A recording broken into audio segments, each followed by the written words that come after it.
जा रहे हैं पढ़ने केमिकल इक्वेशंस के बारे में। इससे पहले हमने जो भी स्टडी किया था इस चैप्टर्स में, पर्टिकुलर इस चैप्टर्स में, वो अब तक हमने पढ़ा था केमिकल रिएक्शंस के बारे में, लेकिन अब हम पढ़ने जा रहे हैं केमिकल इक्वेशंस के बारे में। तो सबसे पहले हम जानेंगे कि केमिकल इक्वेशंस होते क्या हैं और इसे हम बैलेंस कैसे करते हैं। तो पहले तो हम ये जानेंगे, फिर उसका बैलेंसिंग पढ़ेंगे कि कैसे हम इसको बैलेंस कर सकते हैं। ठीक है, अगर ये बैलेंस नहीं दिया गया हो तब। तो देखिए, सबसे पहले हम देखेंगे केमिकल इक्वेशंस होते क्या है। यहाँ पे एक सिंपल डेफिनेशन लिखा गया है कि the method of representing a chemical reactions with the help of symbol and formula of the substance involved in it is known as a chemical equations। इसका मतलब क्या है, देखिए जो केमिकल रिएक्शंस जो लिखे जाते हैं, जिसको हम लोग वर्ड इक्वेशंस भी कहते हैं, तो उन केमिकल रिएक्शंस हम जानते हैं कि जब टू और मोर देन टू रिएक्टेंट्स आपस में क्या करते हैं, रिएक्ट करते हैं। तो जो रिएक्टेंट्स होते हैं उन्हीं को जब हम उसके सिंबल और फार्मूले के द्वारा जब हम रिप्रेजेंट करते हैं, उसी को हम लोग क्या बोलते हैं, केमिकल इक्वेशंस बोलते हैं। ठीक है ना, एक बार पुनः सुनिए। जब भी कोई केमिकल रिएक्शंस लिखे जाते हैं, उन केमिकल रिएक्शंस में प्रोड्यूस होने, मतलब उस केमिकल रिएक्शंस में जो हम रिएक्टेंट्स लेते हैं, जो आपस में रिएक्ट करते हैं और जो प्रोडक्ट बनता है, उसी रिएक्टेंट और प्रोडक्ट को यदि हम उसके सिंबल और उसके फार्मूले के द्वारा अगर हम लिखते हैं तो रिप्रेजेंट करते हैं, अगर उसके सिंबल और फार्मूले के थ्रू, उसी को हम लोग केमिकल इक्वेशंस बोलते हैं। जैसे एग्जांपल के तौर पे अगर हम ले तो देखिए कि हम वर्ड इक्वेशन लिखते हैं। जैसे हम अगर रिएक्शन करा दें जिंक का, हमने पढ़ा था सल्फ्यूरिक एसिड के साथ। ठीक है, सल्फ्यूरिक एसिड के साथ अगर हम इसका रिएक्शन करा दें तो आपने देखा होगा कि यहां पे बना था हम लोगों का जिंक सल्फेट। ठीक है, जिंक सल्फेट, और साथ ही साथ आपने देखा होगा कि यहां पे हमारा क्या निकला होगा, हाइड्रोजन गैस क्या हुआ होगा, मुक्त हुआ होगा। ठीक है, तो अगर हम सल्फ्यूरिक एसिड का करा दें रिएक्शन इसके साथ, तो देखिए इस इक्वेशंस को हम लोग यहाँ पे देखिए पहले जिंक रिएक्ट कर रहा है किसके साथ, सल्फ्यूरिक एसिड के साथ। तो ये बन जा रहा है हम लोग का यहाँ पे प्रोडक्ट जिंक सल्फेट और हाइड्रोजन। ठीक है, तो अब इस वर्ड इक्वेशन, इस इक्वेशन को हम लोग वर्ड इक्वेशंस के नाम से जानते हैं। तो अब यहाँ पे zinc sulphuric acid, zinc sulphate और हाइड्रोजन को यदि इसके सिंबल और फार्मूले के द्वारा अगर हम रिप्रेजेंट कर दें तो यही हमारा क्या हो जाएगा, केमिकल इक्वेशन हो जाएगा। तो हम लोग जानते हैं यहाँ पे जो यहाँ पे सिंबल ऑफ जिंक, ये जो हमारा होता है ये होता है Zn। ठीक है, अगर हम बात करें यहां से formula of sulphuric acid, sulphuric acid, तो इसका जो फार्मूला होता है वो होता है हम लोग का H2SO4। अगर हम बात करें फार्मूला ऑफ जिंक सल्फेट की, तो इसका जो फार्मूला होता है ये होता है हम लोग का ZnSO4। और अगर हम बात करें यहां से फार्मूला ऑफ हाइड्रोजन की, तो ये जो हमारा होता है ये हो जाएगा H2। ठीक है, तो अब अगर हम इसी जो हमने यहाँ पे सिंबल और फार्मूला जो लिखा है इसी को इस वर्ड इक्वेशन में पुट कर दें, तो देखिए हमारे यहाँ क्या जाएगा, जिंक के लिए हम लोग क्या लगाएंगे, Zn। ठीक है, और अब देखिए सल्फ्यूरिक एसिड के लिए हमने लगा दिया H2SO4। ठीक है, और इसके बाद से एरो, और फिर जिंक सल्फेट के लिए हमने लगा दिया ZnSO4 और प्लस यहां से हाइड्रोजन के लिए हमने लगा दिया H2। ठीक है, यही हमारा क्या होता है, यही हमारा हो जाता है केमिकल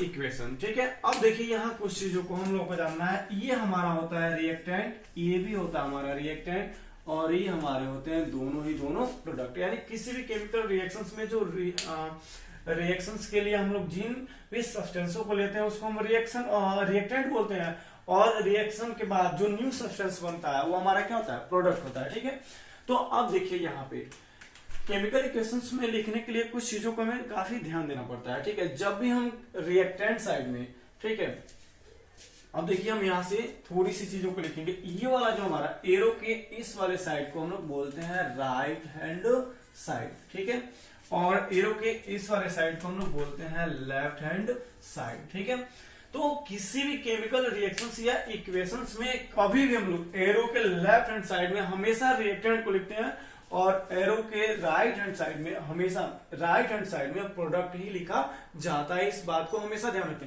एरो ये जिस साइड इंडिकेट करेगा इसका हेड हमेशा ऑलवेज इधर हम लोग का प्रोडक्ट बनेगा और ऑलवेज प्रोडक्ट को हम लोग राइट हैंड साइड में ही लिखते हैं और लेफ्ट हैंड साइड में हमेशा क्या होता है हम लोग का रिएक्टेंट होता है। ठीक है, जब भी हम रिएक्टेंट में जो 2 और मोर देन 2 रिएक्टेंट्स लेते हैं हम लोग रिएक्ट कराने के लिए आपस में, तो इनको बीच में हम लोग प्लस साइन के साथ जोड़ते हैं। ठीक है ना, और अगर प्रोडक्ट भी 1 से ज्यादा बना होता है तो हम लोग इसे भी प्लस साइन के द्वारा ही लिखते हैं। और जैसे आपने देखा होगा कि कोई आपने इक्वेशन लिखा होगा जैसे x + y = मान लीजिए 5, तो यहाँ हम इक्वल टू लगाते हैं। सेम वहां पे इक्वल टू के लिए हम लोग यहाँ पे एक एरो का क्या करते हैं, सिंबल यूज करते हैं। ठीक है ना, तो ये था हमारा केमिकल इक्वेशंस। ठीक है ना, एक बार पुनः सुन लीजिए कि जो केमिकल रिएक्शंस होते हैं उसमें जो रिएक्टेंट हम लेते हैं अगर उसके हम सिंबल और उसके फार्मूला के द्वारा अगर हम उसे क्या करते हैं रिप्रेजेंट करते हैं तो वही हमारा क्या होता है, केमिकल इक्वेशंस हो जाता है। इसका एक और हम डिफिनेशन लिख सकते हैं बिल्कुल इजीली, अगर आप लिखना चाहें तो मैं इसका एक और डिफिनेशन आप लोगों को बता देता हूं। चलिए आप देखते हैं दूसरा डिफिनेशन इसी का केमिकल इक्वेशंस का। यहाँ पे लिखा गया कि chemical equation is a short hand method of representing a chemical reactions, यानी केमिकल रिएक्शंस को जो शॉर्ट हैंड मेथड से हम रिप्रेजेंट करते हैं हमारा क्या होता है, केमिकल इक्वेशंस होता है। एक और हम लोग इस पे एग्जांपल लेते हैं। अगर मान लीजिए हमने मैथेन ले लिया, क्या ले लिया, मैथेन, तो अगर हम इस मैथेन का रिएक्शन करा दें किसके साथ, ऑक्सीजन के साथ। ठीक है, अगर हम इस मेथेन का रिएक्शन करा दें किसके साथ, ऑक्सीजन के साथ। ठीक है, तो ये हमारा बन जाता है कार्बन डाई ऑक्साइड और प्लस, देखिए क्या क्या बन जाता है, कार्बन डाइऑक्साइड प्लस वाटर बन जाता है। ठीक है, तो अब देखिए ये हमने लिखा, ऐसे इक्वेशंस को हम लोग बोलते हैं वर्ड इक्वेशन, यानी कि इसे वर्ड में लिखा गया। अब देखिए यहाँ मेथेन का जो फार्मूला होता है, यानी कि यहां से हम लोग लिखेंगे फार्मूला ऑफ मेथेन। ठीक है, तो जो मेथेन का फार्मूला होता है ये होता है हम लोग का CH4। ठीक है, ऑक्सीजन का आप लोग जानते ही हैं क्या होता है, ऑक्सीजन का होता है O2 और कार्बन डाइऑक्साइड का होता है हम लोग का CO2 और आप जानते होंगे कि वाटर का जो फार्मूला होता है ये हमारा हो जाता है H2। ठीक है, तो अगर अब हम इसी इक्वेशंस को रिप्रेजेंट करें तो यहां से हम क्या लिख सकते हैं, मेथेन के लिए लिख सकते हैं CH4 प्लस ऑक्सीजन के लिए हम लोग लिख सकते हैं O2 और फिर अब देखिए यहां से हम लिख सकते हैं यहाँ से कार्बन डाइऑक्साइड के लिए CO2 और प्लस वाटर के लिए H2। ठीक है, ये बैलेंस नहीं है लेकिन इसको हम बैलेंस कर सकते हैं, कोई दिक्कत नहीं है और इसे हम बैलेंसिंग सीखेंगे जस्ट इसके बाद वाले टॉपिक में। अब देखिए ये हमारा क्या है, रिएक्टेंट, ये भी हमारा क्या है, रिएक्टेंट, और ये दोनों हमारे क्या हो गए, प्रोडक्ट। अब दोनों रिएक्टेंट को प्लस साइन के द्वारा जोड़ा गया है और जो 2 प्रोडक्ट मतलब 2 प्रोडक्ट्स जो यहाँ पे मेड हुए हैं उसको भी प्लस साइन के साथ जोड़ा गया है। ठीक है, इधर वाले को, एरो के इस साइड वाले को हम लोग बोलते हैं लेफ्ट हैंड साइड और इसको हम लोग बोलते हैं राइट हैंड साइड। और product always right hand side में ही जो न्यू एलिमेंट्स बनते हैं, सॉरी जो न्यू कंपाउंड्स बनते हैं ऑलवेज राइट हैंड साइड में बनते हैं।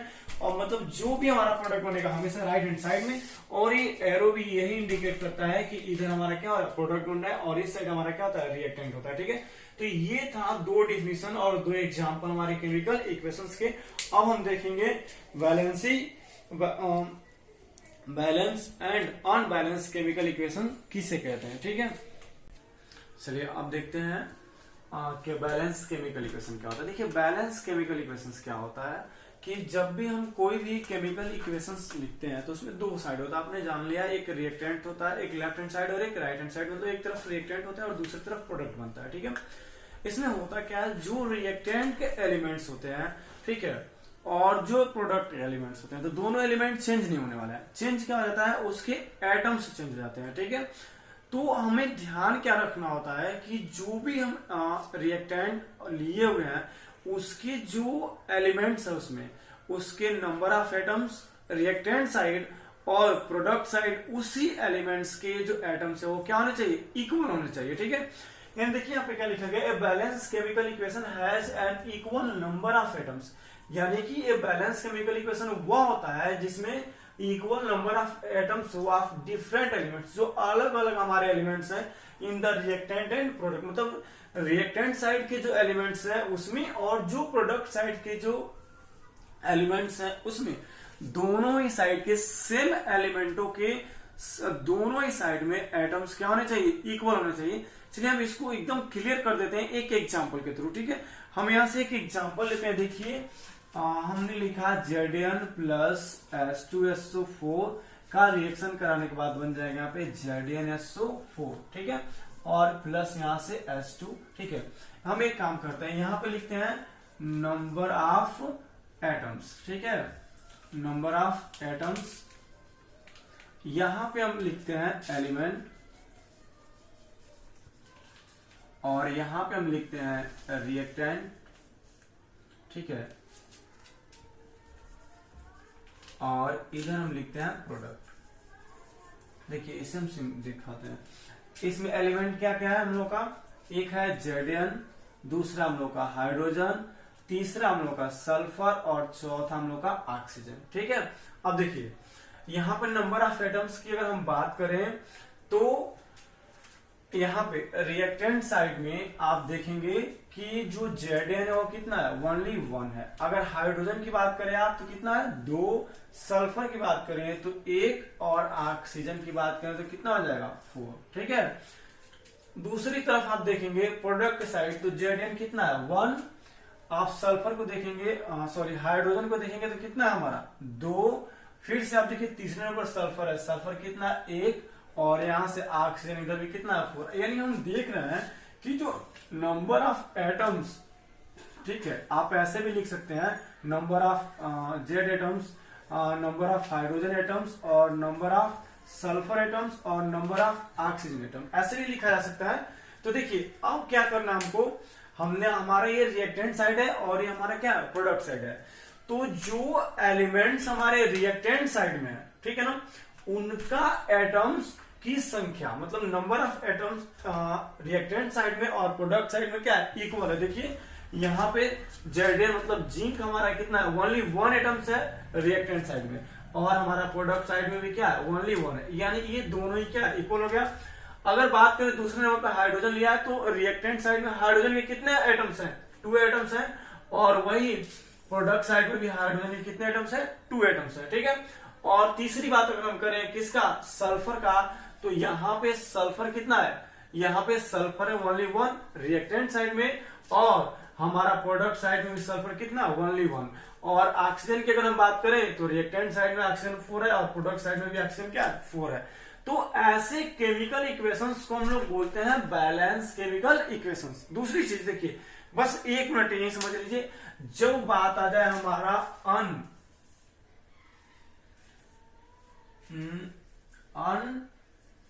अनबैलेंस केमिकल इक्वेशंस की, ठीक है ना, तो अगर हमारी बात आ जाए यहाँ पे अनबैलेंस केमिकल इक्वेशंस की, तो यहां पे क्या होता है कि रिएक्टेंट साइड और प्रोडक्ट साइड के जो एलिमेंट्स होते हैं, एलिमेंट्स तो दोनों साइड सेम रहेंगे, लेकिन उनके जो एटम्स होते हैं इनमें क्या हो जाता है, डिफरेंस आ जाता है। जैसे मैं आपको एक एग्जांपल दिखा रहा हूं यहाँ पे अनबैलेंस केमिकल इक्वेशंस का, ठीक है। आप यहां से हाइड्रोजन ले लीजिए, ठीक है, इसका आप रिएक्शन करा दीजिए किसके साथ, ऑक्सीजन के साथ, तो यहां पे हमारा बन जाता है H2O, ठीक है। तो आप जानते हैं कि हम लोग जब भी नॉन मेटल्स को लिखते हैं तो मॉलिक्यूलर फार्मूला में लिखते हैं। तो अब देखिए यहाँ पे अगर हम देखें तो नंबर ऑफ एटम्स अगर हम यहाँ पे लिखना चाहें तो कैसे ये अनबैलेंस है, देखिए हम बता रहे हैं आपको। यहाँ पे हो जाएगा हम लोगों का नंबर ऑफ एटम्स हाइड्रोजन, और दूसरा हम लोग क्या हो जाएगा यहाँ पे number of atoms of oxygen, ठीक है। ये हो गया हम लोग का रिएक्टेंट साइड, और ये हो गया प्रोडक्ट साइड। देखिए रिएक्टेंट साइड में कितना है, 2, और ऑक्सीजन का भी कितना है, 2। लेकिन आप जब प्रोडक्ट में जाएंगे तो हाइड्रोजन तो 2 है, लेकिन ऑक्सीजन कितना शो कर रहा है, ओनली 1 एटम, यानी हाइड्रोजन तो दोनों साइड में इक्वल हो गया, रिएक्टेंट साइड में भी और प्रोडक्ट साइड में भी, लेकिन जो ऑक्सीजन है वो हमारा डिसबैलेंस हो गया, किधर, रिएक्टेंट साइड में तो 2 हो गया, 2 हो गया, लेकिन प्रोडक्ट साइड में ओनली 1 हो गया। तो ऐसे केमिकल इक्वेशंस जिसमें रिएक्टेंट साइड या प्रोडक्ट साइड में अगर किसी एलिमेंट्स के एटम्स अगर अनइक्वल हो तो उसको हम लोग बोलते हैं अनबैलेंस केमिकल इक्वेशंस, जिसको हमको क्या करना होता है, आगे चल के बैलेंस करना पड़ता है। अगर इसको बैलेंस किया जाए तो यदि हम यहाँ 2 कर दें, 2 से मल्टीप्लाई कर दे, देखिए तो अब यहाँ पे हाइड्रोजन कितना आ जाएगा 4। तो यदि हम यहाँ 2 से कर दे तो अब इधर भी हाइड्रोजन हो गया 4 और इधर ऑक्सीजन 2, तो अब यहाँ भी 2 और यहाँ भी ऑक्सीजन कितना हो गया 2। अब देखिए ये दोनों ही क्या आ जाएगा, इधर 4, इधर भी 4, इधर 2 और इधर भी 2, यानी अब हमारे क्या आ जाएगा, बैलेंस हो जाएगा। तो एक बार पुनः समझिए अनबैलेंस केमिकल इक्वेशंस क्या होते हैं, डिफिनेशन लिखने की कोई जरूरत नहीं है।